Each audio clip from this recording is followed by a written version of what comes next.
स्वामी भक्त हो, आपल्याकडून भक्ती घडत असते. अत्यंत महत्वाची गोष्ट समजून घ्यावी. मी जेव्हा म्हणतो मी स्वामींची भक्ती केली,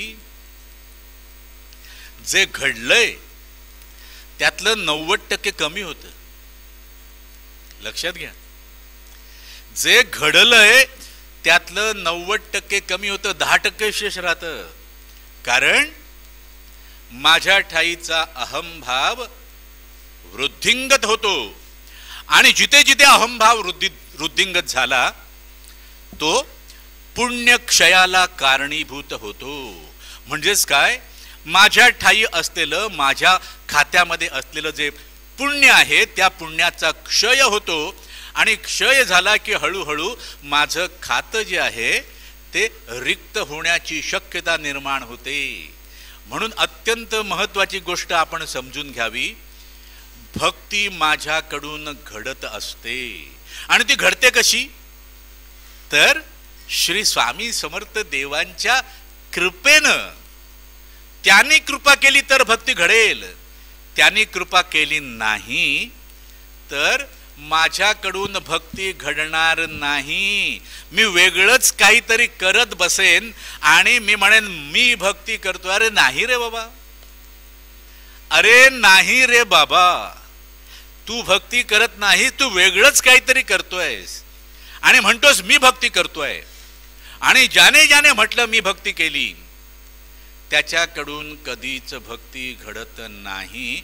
आणि म्हणून भक्ती आपल्याकडून घडत असते आणि म्हणून निरंतरपणे स्वामी देवांना ती प्रार्थना करत राहावी, स्वामी माझ्याकडून भक्ती करून घ्या, स्वामी मला आपली सेवा द्या, स्वामी मला आपली सेवा द्या आणि माझ्याकडून आपण सेवा करून घ्या.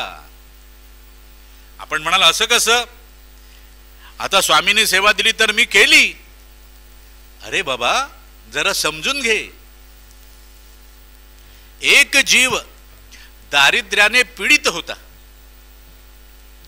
एक जीव दारिद्र्याने पीडित होता आणि तो स्वामी चरणाशी आला. त्याने आपलं मनोरथ स्वामींना सांगितलं, स्वामी मी अत्यंत पीडित आहे, मी दरिद्री आहे, आर्थिक दृष्ट्या पूर्णतः कंगाल झालेला आहे, मला माझ्या कुटुंबाचा उदरनिर्वाह करणं केवळ अशक्य झालंय, स्वामी मी काय करू. स्वामींनी त्याच्यावर कृपा केली, स्वामींनी त्याच्यावर कृपा केली आणि त्याला आर्थिक दृष्ट्या सबल केलं, बलवान केलं. आता त्याला आर्थिक चिंता नाही. आणि बघ स्वामीने त्याला सेवा दिली. अरे आता तू माझ्या भक्तांसाठी हे करायचं, हा आता तू माझ्या भक्तांसाठी हे करायचं. हा तो बिचारा फसला, तो बिचारा फसला. तो भक्तांसाठी काही ना काही करू लागला. सुरुवातीला त्याने आनंद घेतला कारण तो लीन भावाने करत होता. हळूहळू काय झालं, अरे या भक्तांना जे प्राप्त होतंय ते मी देतो म्हणून प्राप्त होतंय. अरे या भक्तांना मी देतोय म्हणून प्राप्त होतंय, जर मी नाही दिलं तर हे काय कुठून मिळणार यांना. आपल्या लक्षात येतंय, अरे जेव्हा तू दरिद्री होतास तेव्हा जर तुला स्वामींनी सांगितलं असतं तर तू ते करू शकला असतास का रे बाबा.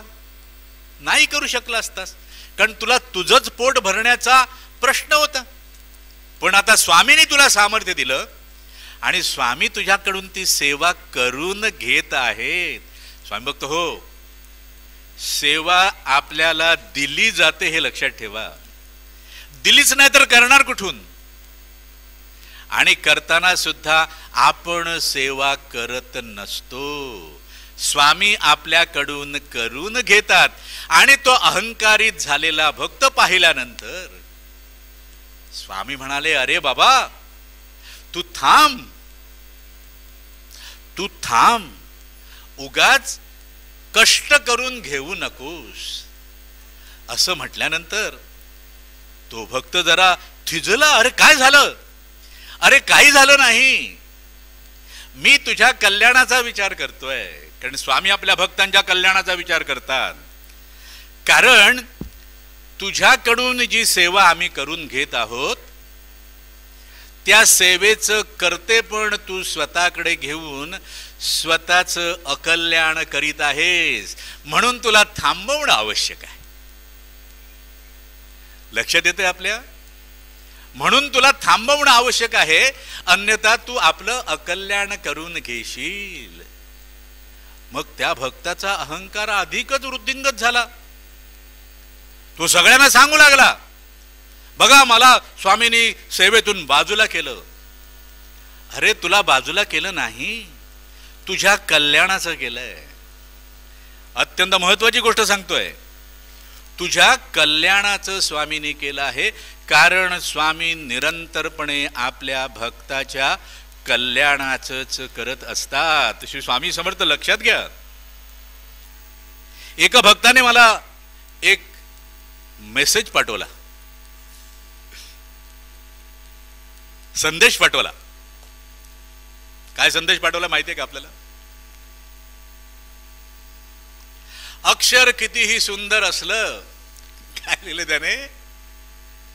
अक्षर कितीही सुंदर असलं तरी देखील त्यात खाडाखोड झाली की प्रथम लक्ष त्या खाडाखोडीकडेच जात. श्री स्वामी समर्थ. होय, हे परमसत्य आहे. स्वामींचं लक्ष सुद्धा तिकडेच जात.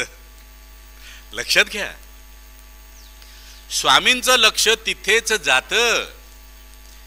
कारण अक्षर किती जरी सुंदर असलं तरी त्यामध्ये खाडाखोड करण्याची पाळी का येते बाबा?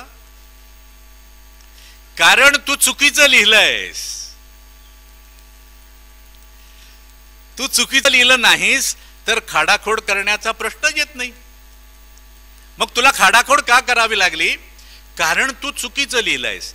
आणि स्वामींचं लक्ष तिथेच जात. अरे माझा भक्त काही चुकीचं तर करत नाही ना, माझा भक्त त्याच्या अकल्याणाचं तर काही करत नाहीये ना. आणि मग स्वामी काय करतात? अरे ते चुकीचं आहे रे बाबा. माझं लक्ष तुझ्या खाडाखोडीकडे गेलं कारण तू तिथे चुकीचं लिहिलं होतंस. म्हणजेच काय की तुझ्याकडून चांगली कर्म घडत असताना, तुझ्याकडून चांगली कर्म घडत असताना अचानकपणे वाईट कर्म घडलं तर माझं लक्ष तुझ्या वाईट कर्मांकडे जाणार. कारण मला तुझं कल्याण करायचं, कारण मला तुझं कल्याण करायचं आहे. त्यामुळे तू जर असं लोकांना सांगत फिरलास की मी एवढं चांगलं अक्षर लिहिलं आणि फक्त खाडाखोड झाली तर हे फक्त माझ्या खाडाखोडी बद्दलच बोलत फिरतायत. कारण आम्हाला सुद्धा तुझं कल्याणच करायचंय, आम्हाला सुद्धा तुझं कल्याणच करायचंय बाबा. कारण आम्हाला स्वामींनी त्यासाठीच बसवलंय. एक वेळ आम्ही आमचं अकल्याण करून घेऊ, कारण आमचं अकल्याण सुधारण्यासाठी ते बसले आहेत. पण स्वामी चरणावर विश्वास ठेवून, स्वामी नामावर विश्वास ठेवून जो जो माझा भक्त इथे येतो त्यातल्या कुठल्याच भक्ताचं अकल्याण आम्ही होऊ देणार नाही. मग त्या भक्ताने आम्हाला शिवीगाळ केली तरी चालेल, मग त्या भक्ताने आम्हाला शिवीगाळ केली तरी सुद्धा चालेल, पण माझ्या स्वामी भक्ताचं मी अकल्याण कधीच होऊ देणार नाही. आपल्याला एक सत्य घटना सांगतो, काही वर्षांपूर्वीची आहे ती. एक असा जीव स्वामी सेवेमध्ये दंग होता आमच्या सोबत. स्वामींशिवाय त्याला काही सुचायचंच नाही, स्वामींशिवाय त्याला काहीच सुचायचं नाही. प्रपंच सुद्धा स्वामी नामाचा करावा असा तो जीव होता. आणि त्यामुळे काय झालं, त्या जीवाविषयी माझ्या मनामध्ये अत्यंत प्रेम उत्पन्न झालं. आणि मी स्वामींना म्हटलं, स्वामी, हा आपला भक्त फारच आपल्या चरणाशी एकचित्त झालेला आहे, त्यामुळे याचं यत्किंचितही अकल्याण होता कामा नये. याचा आपल्या भक्तीमध्ये प्रवास निरंतरपणे व्हायला हवा. म्हणून मी काय करायचो, श्री स्वामी समर्थ स्वामींच्या साक्षीने सांगतोय, मी काय करायचो, त्याने छोटीशी जरी चूक केली, तरी मी त्वरित त्याला ओरडायचो, अरे हे करू नकोस, हे काय केलंस तू. पण तो अज्ञानी जीव होता, अविद्येने ग्रासित होता. काही दिवस त्याने ऐकून घेतलं आणि एकदा मी त्याला ओरडलो नेहमीप्रमाणे, अरे हे काय केलंस तू, हे चांगलं नाही बाबा, चुकीचं आहे ते. तो अहंकाराने स्फुरित झाला, त्याचा अहंकार बळावला आणि तो काय म्हणतो मला, तुम्ही मला नेहमी नेहमी ओरडता. मी म्हणलो हो, कारण तुम्ही मला स्वामी सेवेतून बाजूला करायला पाहताय. श्री स्वामी समर्थ. यावर मात्र मी श्री स्वामी समर्थ म्हटलं, आणि म्हणून तुम्ही मला चार चौघात नेहमी ओरडत बसता. श्री स्वामी समर्थ. तो असं म्हटल्यानंतर मी माझे दोन्ही हात असे जोडले आणि म्हटलं, क्षमा कर बाबा, क्षमा कर. मी तुलाही ओळखायला चुकलो आणि स्वतःलाही ओळखायला चुकलो. मी तुलाही ओळखायला चुकलो आणि स्वतःलाही ओळखायला चुकलो. कदाचित माझ्या ठाई सुद्धा अहंकार वृद्धिंगत झाला असेल की मला लोकांना ओळखता येतं. लक्षात येतंय, माझ्या ठाई अहंकार वृद्धिंगत झाला, मला या भक्ताला ओळखता येतं बरोबर. आणि म्हणून मी स्वामींना म्हटलं, स्वामी हा असा आहे भक्त. पण त्याचं दुर्दैवच उभं राहिलं, त्याला काय करणार. त्याला हात जोडले आणि म्हटलं, मला क्षमा कर बाबा, मी तुलाही ओळखायला विसरलो आणि स्वतःलाही ओळखायला चुकलो. आणि त्यानंतर मी त्या भक्ताला कधीच ओरडलो नाही. परिणाम काय झाला की आज तो भक्त स्वामींच्या चरणाशी, स्वामींच्या कार्यामध्ये, स्वामींच्या भक्तीमध्ये कुठेच दृष्टीस पडत नाही. आणि परिस्थिती अशी झाली की जो स्वामी नामाचा प्रपंच करत होता,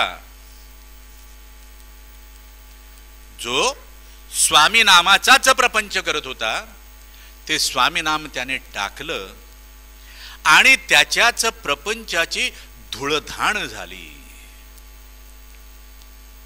लक्षात घ्या, ही सत्य घटना सांगितली आपल्याला. आता याच्यातून प्रत्येकाने काय बोध घ्यायचा हे प्रत्येकाच्या ठाई असलेल्या अहंकाराच्या मात्रेवर अवलंबून आहे. सावध व्हा. स्वामी आपल्याकडे पूर्ण कृपादृष्टीने पाहत आहेत, म्हणून आपण इथे येऊन बसलात.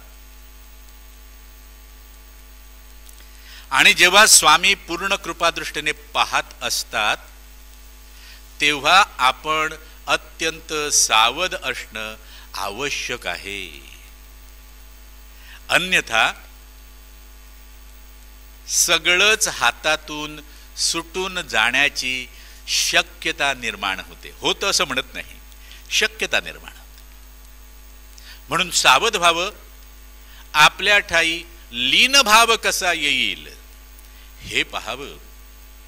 स्वामी ठाई, स्वामी चरणी एक वेळ स्वार्थ चालतो. आपल्याला पुन्हा सांगतो, स्वार्थ चालतो, अहंकार यत्किंचित हे चालत नाही.